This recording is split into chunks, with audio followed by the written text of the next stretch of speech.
মালিক আজকের তওবাকে উম্মতের তওবা হিসাবে গণ্য করেন। আপনি আমাদের উপরে বড় নারাজ হয়ে গেছেন। নাইলে অতীত তাকাইলে দেখি মালিক একজন হাত তুলতে দেরি, একজন চিৎকার দিতে দেরি, একজন আপনাকে অনুরোধ করতে দেরি, একজন বলতে দেরি, আকাশ থেকে সাহায্য আসতে দেরি হয় নাই, আপনার বাহিনী জাপায়া পড়তে দেরি করে নাই। আজকে তো বৎসরের পর বৎসর পার হয়ে যাইতেছে, চোখের পানি শুকায় যাইতেছে, ও মালিক কোন বিজয়ের চিহ্ন দেখি না। কত রোজাও তো ফিলিস্তিন ওয়ালাদের ইফতার হয়তো লাশ দিয়া, সেহরি হয়তো লাশ দিয়া। আল্লাহ এই রোজাও কি এরকমই হবে জানি না মালিক। এত নারাজ হয়ে গেলেন কেন মালিক? এত নারাজ হয়ে গেলেন কেন?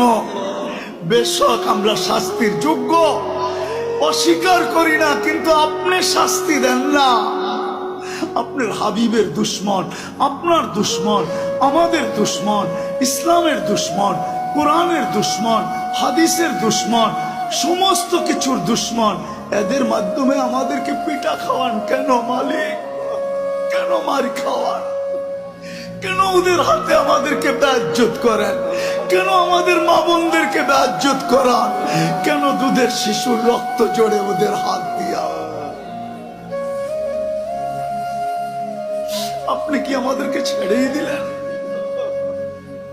আমরা যাব তো যাব কোথায়? আমরা তো এই কথায় বিশ্বাসী, লা মালজা ওয়ালা মানজা, লা মালজা ওয়ালা মানজা মিনকা ইল্লা ইলাইক।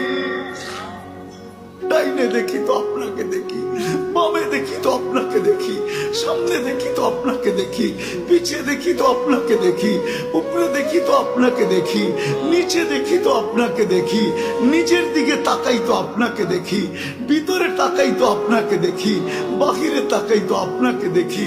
আপনাকে ছাড়া তো কাউকে আমরা চিনি না মালিক।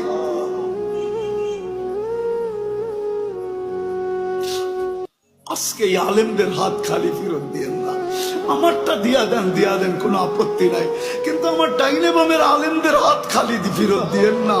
ইমাম খতিবদের হাত খালি হাতে ফেরত দিয়েন না। তোলাবাদের হাত খালি ফেরত দিয়েন না। তোলাবারা বসে আছে সামনে মালিক, যাদের পায়ের নিচে ফেরেশতারা পনের গালি চাবি।